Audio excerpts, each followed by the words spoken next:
Oui, sur la santé, ce que je peux dire, c'est que on connaît tous les villes moyennes de notre région qui structurent des bassins de vie, Cherbourg, Valeuil, Coutances, Avranches, Granville, mais on pourrait citer aussi Vire, Bayeux, Lisieux, Aulnay-sur-Odon, La Ferté-Macé, l'Aigle. Elles ont tout un point commun, ces villes-là, c'est qu'elles disposent d'un centre hospitalier public. Elles ont un autre point commun, c'est que tous ces centres hospitaliers publics sont menacés dans leur activité aujourd'hui. Pas un ne subit pas une menace, soit de fermeture de services, soit de réduction d'activité, et ils sont tous en déficit financier.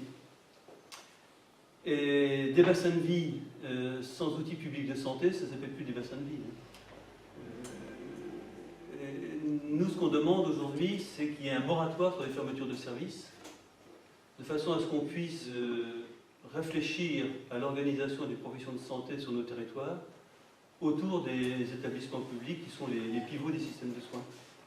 Et ces restructurations hospitalières, qui s'accompagnent de fermeture, de suppression importante d'emplois, alors que souvent l'établissement hospitalier c'est le premier employeur de la ville, elles se font sur des territoires qui sont quasi désertifiés en matière de présence médicale, des généralistes, de spécialistes.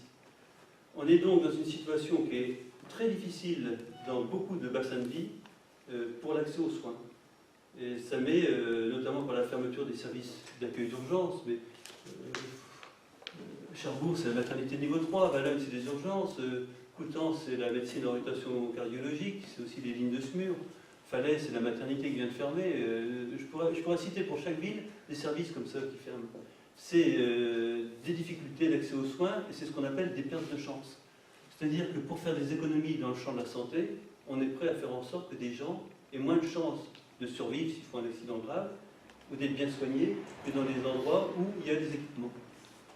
Et donc, c'est ce qui a amené des résistances partout. Il y a des comités de défense des établissements, des résistances importantes des citoyennes, et il faut qu'on s'appuie sur ces résistances citoyennes pour regarder dans les territoires quels sont les besoins des populations et comment on va structurer les offres de soins dans les territoires avec les établissements pour permettre une égalité d'accès aux soins. Alors, ces cases du service public, elles s'accompagnent évidemment d'un développement des cliniques privées au même moment. Donc on a bien une privatisation de la santé.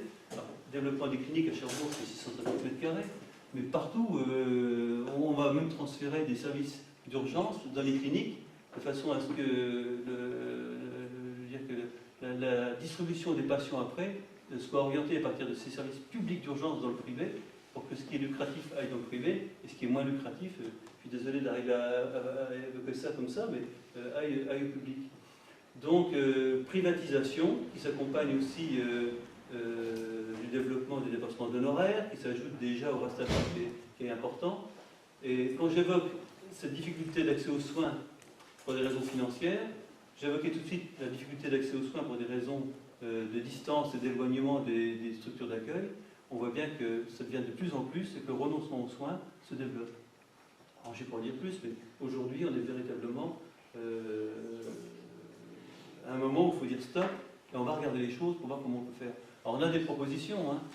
Proposition, c'est une meilleure répartition des médecins qui se fasse d'une manière réglementaire, législative.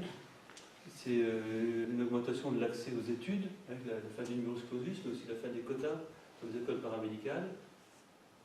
Et puis c'est évidemment l'arrêt des dépassements d'honoraires, des